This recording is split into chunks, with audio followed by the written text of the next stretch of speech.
100% Chelsea. Brighton 1, Chelsea 2. Chelsea continuing to win and do well after that game against City, moving on very swiftly. Arsenal losing.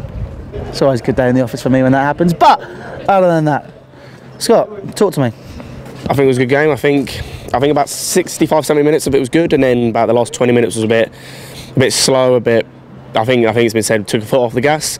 I think going to start with sort of the negative side. I think our main problem today in terms of where we didn't sort of play as well we could as midfield.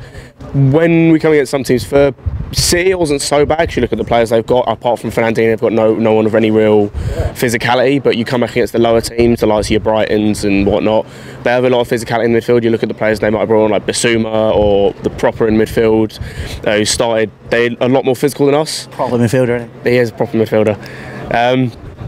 Yeah, so it's just, I think we need someone like Ruben who came on, who can add a bit more physicality, because Kante's got that physicality as such, but he's only a small man. Yeah. There's only so much he can do. But apart from that, I thought the false nine worked well again. I thought... Is that something you take forward for the foreseeable future? I would, however, the only change I'd make to it is if it's not going well like it was today, you need to bring someone on earlier, like Giroud on earlier.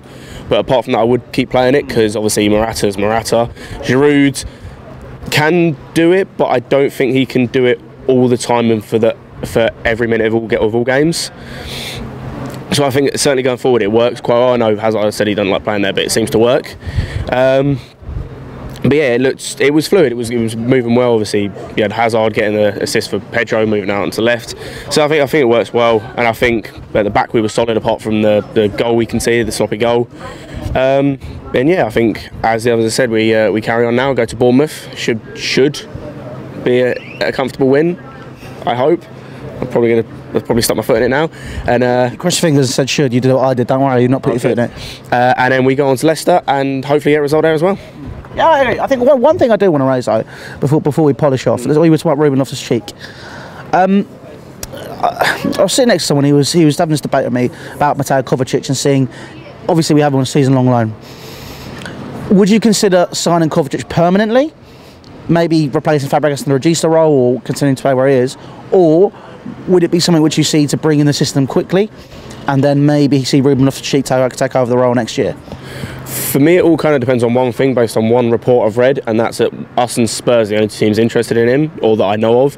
And for me, although it might be a bit small-minded in a way, and a bit sort of reactionary, but I just don't want them to get him, because I can. You're going to do what we did with Salah when we signed him for Basel, and then basically stop Liverpool getting him. A little bit, but it's more because I can see, if you look at their midfield at the minute, obviously Sissoko's playing well, and they've got players, but like Dembele's getting past it a little bit. His contract runs out at the end of the season as well. Yeah, and I can see Kovacic sliding straight into their midfield and playing well and working in their system, and that's one thing I don't really want, because we've seen it with Salah now and De Bruyne and Lukaku when he was at Everton and so on and so forth, that it can come back to bite us in the arse, and that's one thing I don't want to happen again.